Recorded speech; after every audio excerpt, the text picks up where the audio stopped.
Good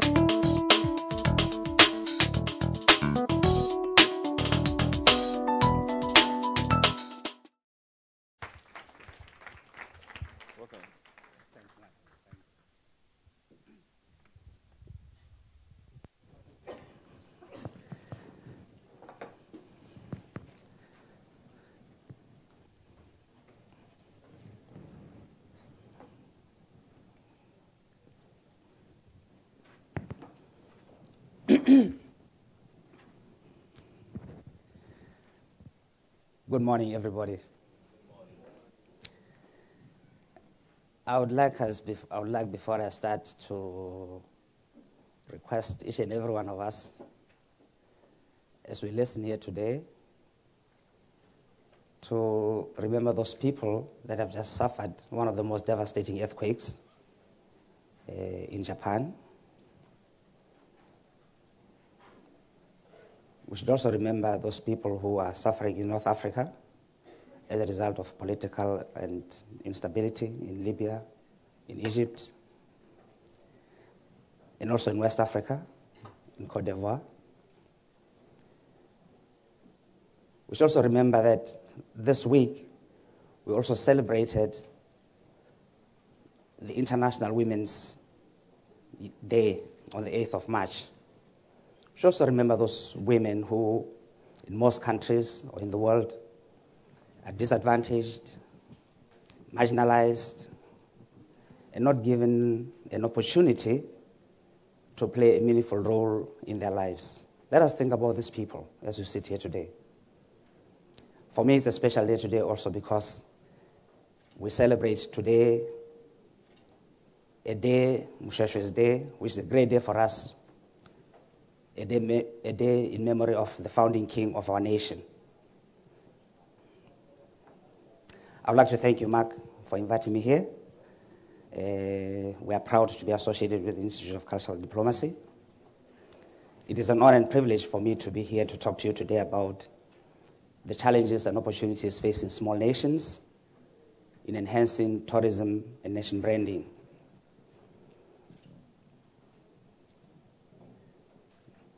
You will recall that in the past two days or so, we have had an opportunity to learn about branding, the importance of branding, the importance of tourism.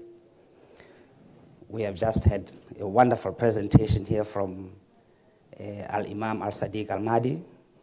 Brilliant presentation. Congratulations, sir. We appreciate it. For small nations,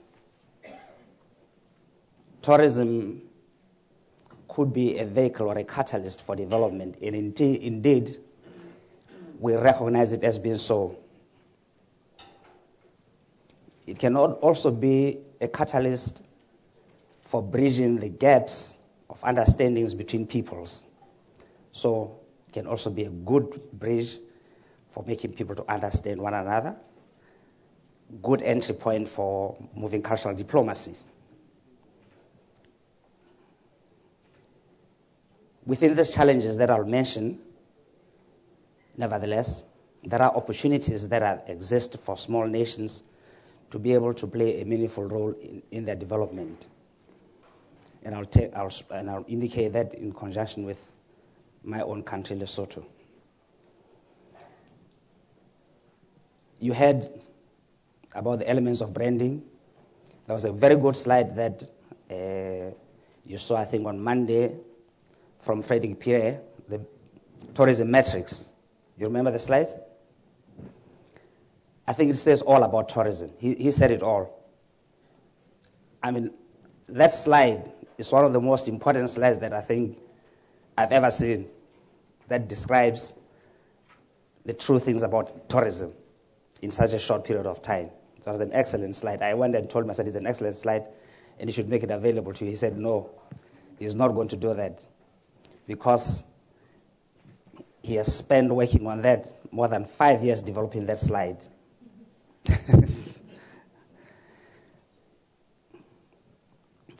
I will argue that for developing countries, and especially for small countries, the two most important factors in the development of tourism is not actually the branding or the destination itself, but mostly transport and accommodation. Those are the two most important elements for developing tourism for small nations. They are crucial and vital. The rest will fall into pieces.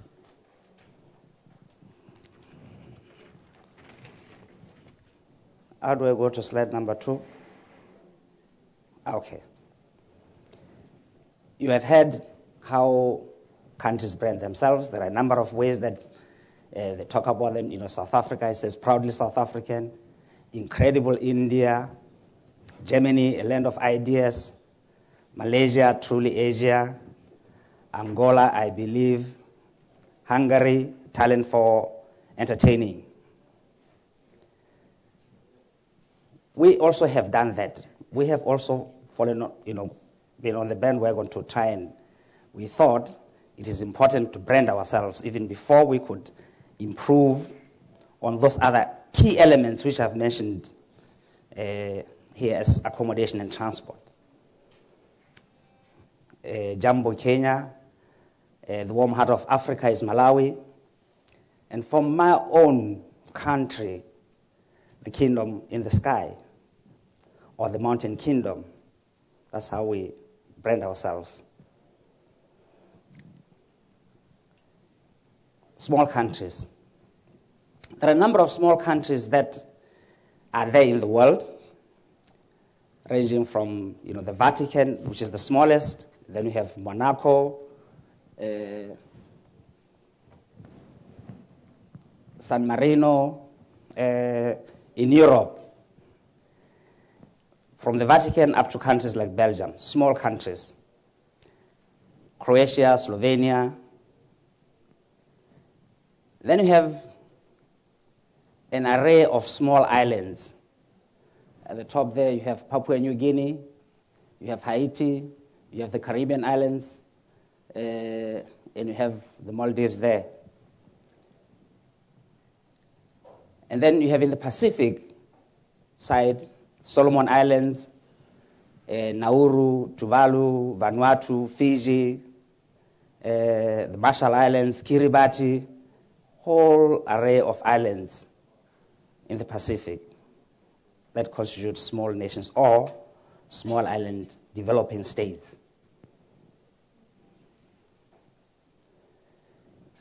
In Asia, you have another set of small countries, Nepal, Bhutan.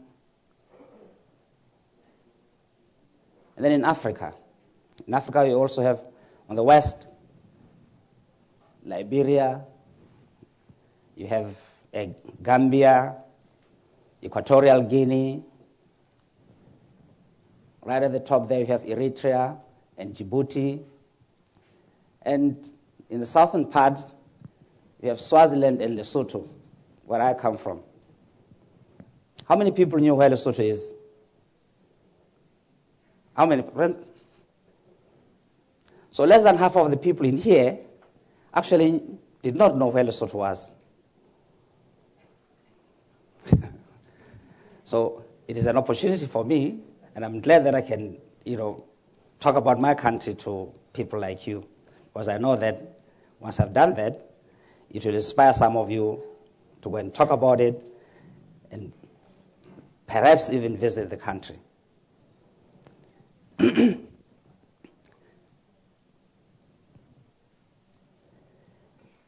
biggest challenge that also faces some of our countries is transport. Remember I talked about the greatest challenges being transport and accommodation. Most of these countries are difficult to get to. They're isolated, and this is a satirical presentation of Zapiro, one of the most prolific, cartoonists in South Africa, showing what tourists go through when they go to some of these countries. Which flight would you like to take, sir? The 6 a.m. one crash lands at 7 o'clock. The 6:30 will crash land at 7:30. And the 7 a.m. one will crash land at 8 o'clock. So then you have to think, do I have to go there or not?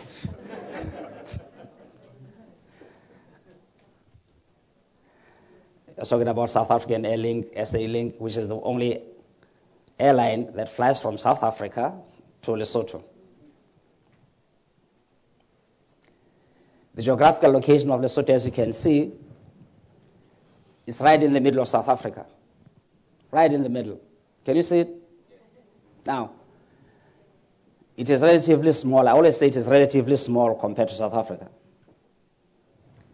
And you can see the provinces inside South Africa, there are 12 of them. It's even smaller than some of the provinces. So you can see the challenge that a country like mine with 1.2 million people faces in the light of a big country with huge resources, huge landmass like that, including Swaziland. How can you compete meaningfully in any way, both economic, political, social, and otherwise, within a country like that? It's a tremendous challenge. However, how can we turn those challenges that I'll talk to you about into opportunities for us?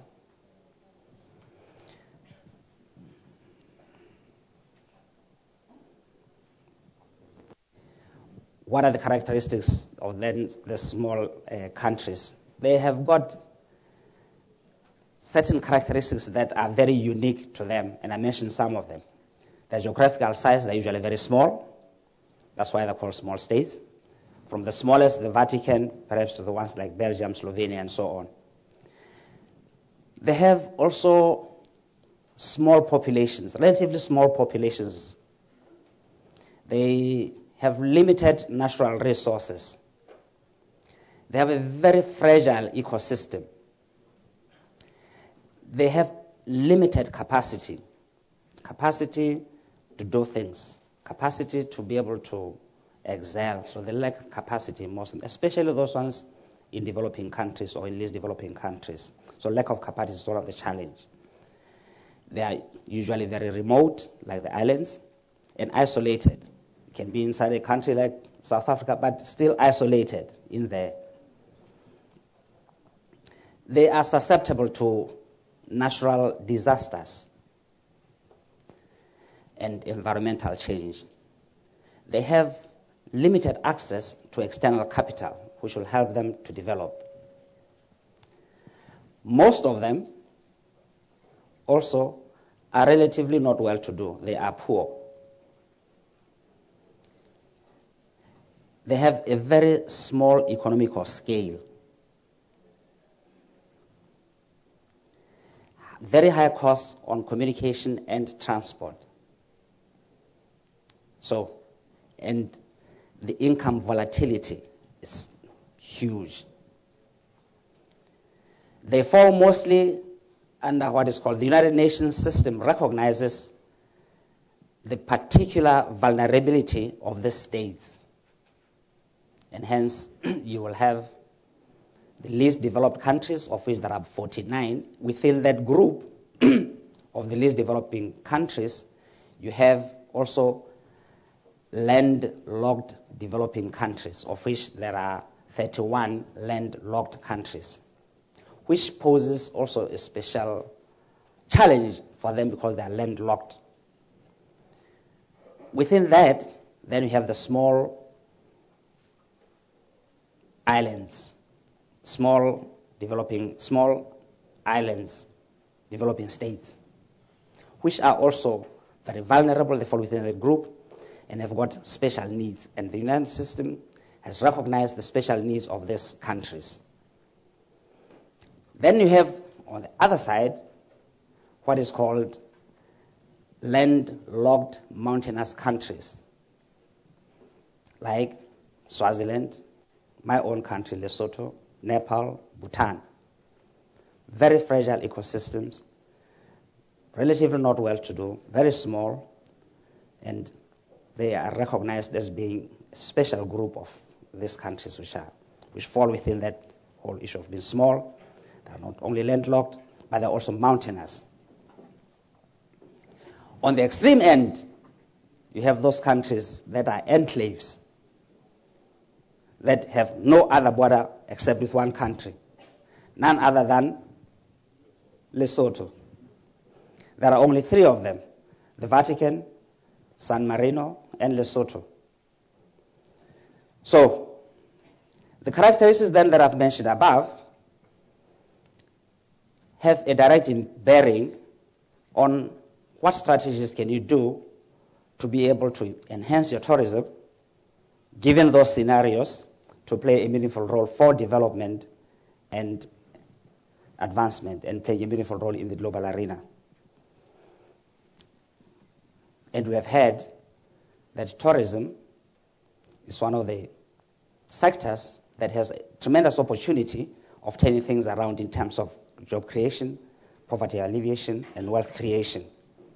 And also enhancing tolerance amongst people through meeting those people as you go there and admiring and sharing ideas with them and experiencing their culture plays a very important part in the advancements of cultural diplomacy. It is very risk averse. That's one thing to note. Look at North Africa at the moment.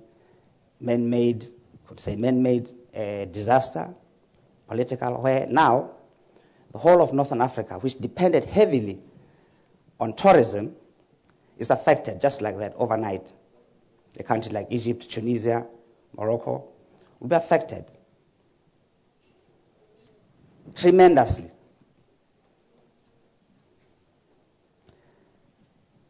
In that scenario, other countries are going to benefit. They are going to benefit. And indeed, the predictions are that in the next 2 or 3 months or this year, we are going to see an increase in tourism destinations to Spain, to Portugal, to Croatia, to Slovenia, around the Mediterranean, to Turkey, to the disadvantage of these northern countries. Even investments are going to go there, so they're going to benefit.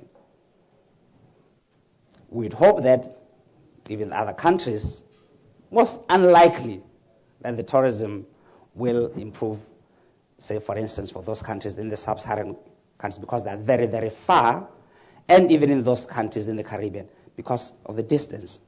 So people, because of all these political instabilities and then the natural disasters, who constitute most travelers who go to who are tourists, mainly from Europe, will not venture this year out because of the shocks. They will want to move around safer areas and safer havens. What has happened now in Japan, the earthquakes that have been happening, will make a lot of people to wonder, to think, it is the beginning of the tsunami waves now. I will not venture anymore in those areas around Japan, the Philippines. They're better to be avoided. That will be the trend that will happen. Tourism, as we have learned, is quite unique. You have perhaps the largest migration of in the human history over a period of time. Most of the human migration that happens now is because of tourism. Not because people going on business or coming to ICD, but tourism. It's because of tourism. It is one of those things that is quite interestingly as a product where you take the client to the product rather than the product to the client. And as I've mentioned, it is very, very vulnerable to events. For Lesotho, one of the things that we have realized that is important for us to be able to play a meaningful role if we have to enhance our tourism, and indeed even our development, is economic integration. Economic integration within the framework of the other countries which have got bigger political and economic muscles, economic integration and cooperation is very, very vital for small states. Without that single most important thing, recognition of the fact that economic integration and cooperation is important, small nations will always be playing a marginalized role. So we have to strategically foster and initiate both economic cooperation and migration, free trade areas, free movement, joint projects, like in tourism in Southern Africa. We have in Lesotho and South Africa what is called the Maluti-Drakensberg Transfrontier Project. You have other transfrontier projects between South Africa and Namibia, between South Africa, Namibia and Botswana, between Mozambique and Swaziland, between Zimbabwe, Zambia and Botswana, Zambia and Angola, Malawi, Zambia, Zimbabwe and Zambia.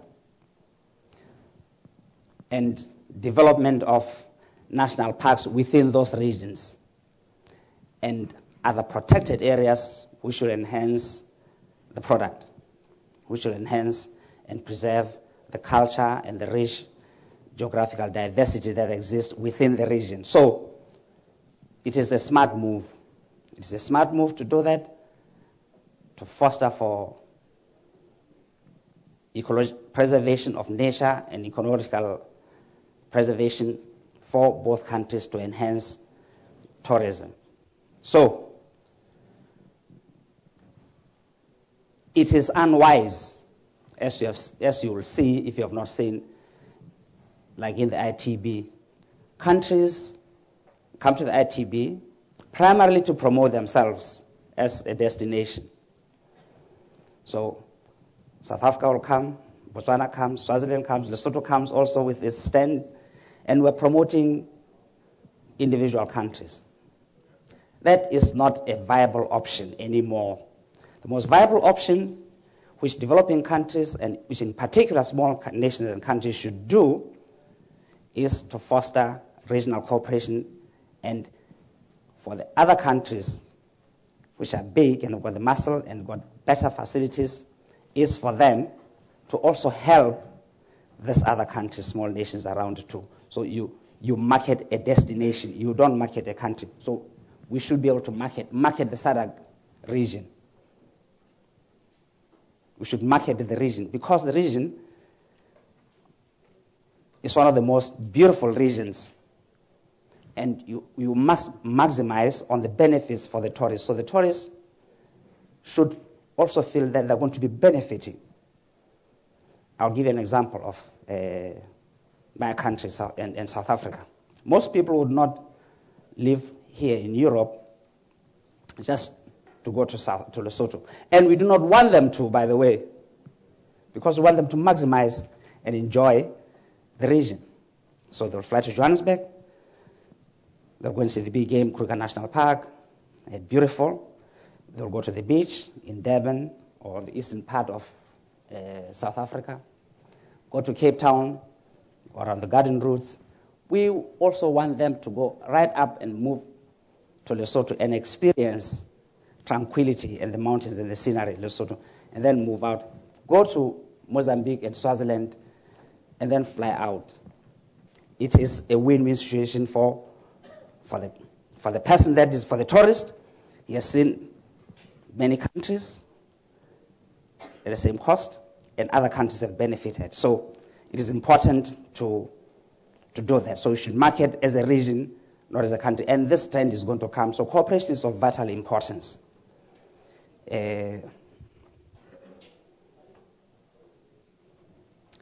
My country is endowed with natural beauty, which most countries do have.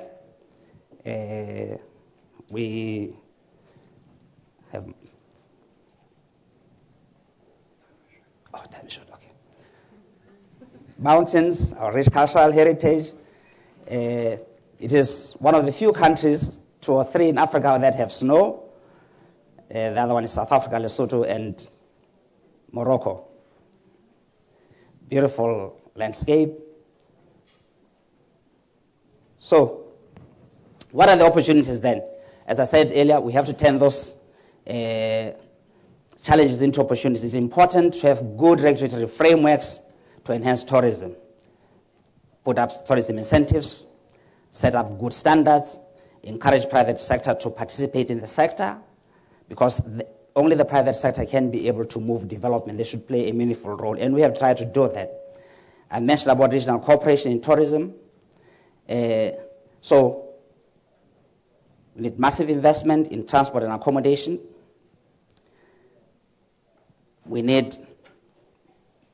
You must make a niche. What kind of a niche are you talking about? Most of the small nations are peaceful, they are friendly, they are very tranquil. So peace, security are very, very important. Culture,